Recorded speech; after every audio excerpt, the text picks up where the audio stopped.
یزید نے یہ اعلان کروایا کہ امام حسین سے مدینے میں بیعت لی جائے۔ امام حسین نواسہ رسول، کیسے ہو سکتا تھا کہ ایک شرابی، زانی، بے دین انسان کی بیعت کر کے اپنے نانا کے دین سے منحرف ہو جاتے؟ وہ وقت کے امام تھے، دین کے محافظ تھے۔ انہوں نے یہ اعلان کیا کہ اے یزید، اگر تو میرے نانا کی شریعت کا منکر ہے، اس کے دین پہ عمل نہیں کرتا، تو کیسے ہو سکتا ہے میں تیری بیعت کروں؟ یزید کو یہ بات اتنی بری لگی کہ اس نے امام حسین کو شہید کروانے کا حکم جاری کر دیا۔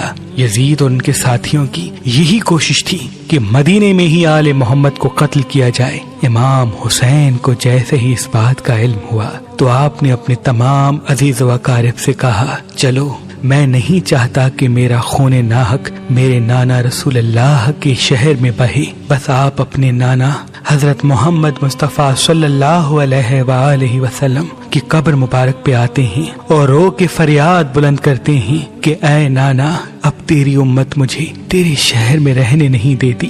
روتے روتے آپ کی آنکھ لگتی ہے، آپ خواب دیکھتے ہیں کہ حضرت محمد مصطفیٰ صلی اللہ علیہ وآلہ وسلم فرماتے ہیں، اے میرے حسین، تو جہاں جہاں جائے گا تیرا نانا بھی تیرے ساتھ ہوگا۔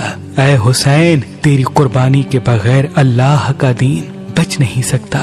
امام حسین خواب سے بیدار ہوتے ہیں، اپنے نانا رسول اللہ کے روزے کو سلام کر کے، اپنی ماں سے الوداع کہہ کے، تمام بچوں کو، ساتھیوں کو لے کے مدینے سے روانہ ہوتے ہیں۔ تاریخ نے لکھا، امام حسین کی ایک بیٹی جو شبیہ بی بی فاطمہ الزہرا سلام اللہ علیہا تھی، جن کا نام امام حسین نے فاطمہ صغرا رکھا تھا، اس وقت آپ بیمار تھیں اور امام حسین کو یہ علم تھا کہ ان کی شہادت کے بعد ان کی بیٹیوں کو، بہنوں کو آل محمد کی مستورات کو قید کیا جائے گا اور کوفہ و شام کے بازاروں میں پھرایا جائے گا، ان کو پتھر مارے جائیں گے۔ تبھی امام حسین یہ نہیں چاہتے تھے کہ بی بی سیدہ فاطمہ الزہرا سلام اللہ علیہا کی ہم شکل بی بی بھی بازاروں میں آئے۔ بس اپنی بیٹی سے الوداع کہہ کے مکے کی طرف روانہ ہو جاتے ہیں، کیونکہ مکے میں اللہ کا گھر ہے اور مکے کی زمین پوری دنیا کے لیے امن کی زمین ہے۔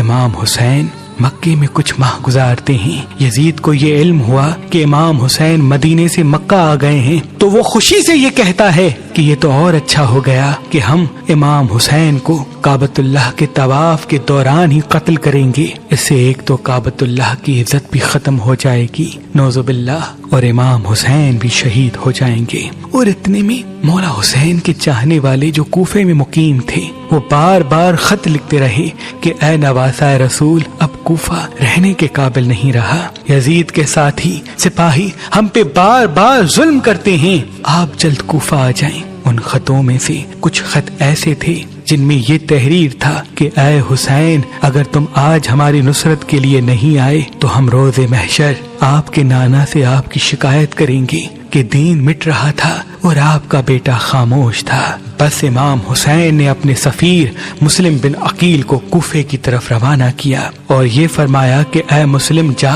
کوفے والوں کے حالات معلوم کر اور اس کے بعد مجھے خط لکھنا، پھر ہم بھی جلد وہیں آ جائیں گے۔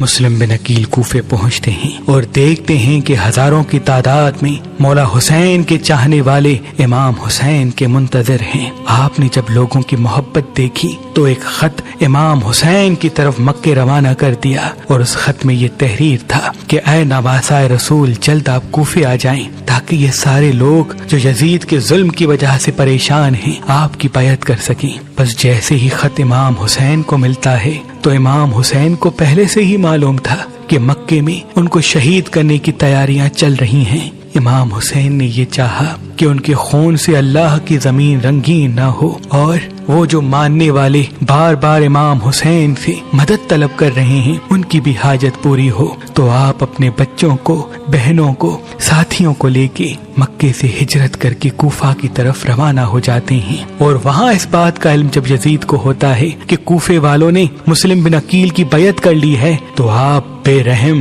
بے دین اور محمد و آل محمد سے نفرت کرنے والے عبید اللہ بن زیاد کو کوفے کا گورنر بناتے ہیں تاکہ وہ آل محمد کے چاہنے والوں پہ ظلم کر سکے، مسلم کی بیعت توڑ سکے۔ بس ابن زیاد کسی کا سر کٹواتا ہے، کسی کو سونے سے خریدتا ہے، کسی پہ ظلم کرتا ہے، کسی کو لالچ دیتا ہے، اور رفتہ رفتہ لوگ حضرت مسلم بن عقیل سے دور ہوتے جاتے ہیں، یہاں تک کہ آپ تنہا رہ جاتے ہیں اور کوفے کی گلیوں میں پھرتے رہتے ہیں اور کہتے رہتے ہیں، اے کوفے والو، تم نے تو مجھے خط لکھ کے بلایا تھا اور آج اپنے اپنے گھروں میں ایسے چھپ کے بیٹھے ہو جیسے تم مجھے جانتے ہی نہیں۔ حضرت مسلم بن عقیل چلتے چلتے ایک گھر کے پاس آتے ہیں اور اس کی دہلیز پہ بیٹھ جاتے ہیں۔ اس گھر سے ایک بوڑھی عورت نکلتی ہے، جیسے اس جوان کو دیکھتی ہے تو کہتی ہے، اے جوان چلے جاؤ، کیا تجھے معلوم نہیں کہ گورنر کا حکم ہے کہ کوئی بھی اپنے گھر سے باہر نہ نکلے ورنہ اس کا سر قلم کیا جائے گا؟ مسلم بن عقیل فرماتے ہیں، میرا تو وطن مدینہ ہے، میرا یہاں کوئی گھر نہیں۔ وہ پوچھتی ہے، تم کون ہو؟ حضرت مسلم فرماتے ہیں، میں امام حسین کا سفیر مسلم بن عقیل ہوں۔ وہ بوڑھی عورت فوراً اس کو اپنے گھر لے آتی ہے، کھانا کھلاتی ہے، پانی پلاتی ہے اور کہتی ہے کہ اے جوان، آج کی رات یہاں گزار لے، کل صبح کو کہیں دور چلے جانا۔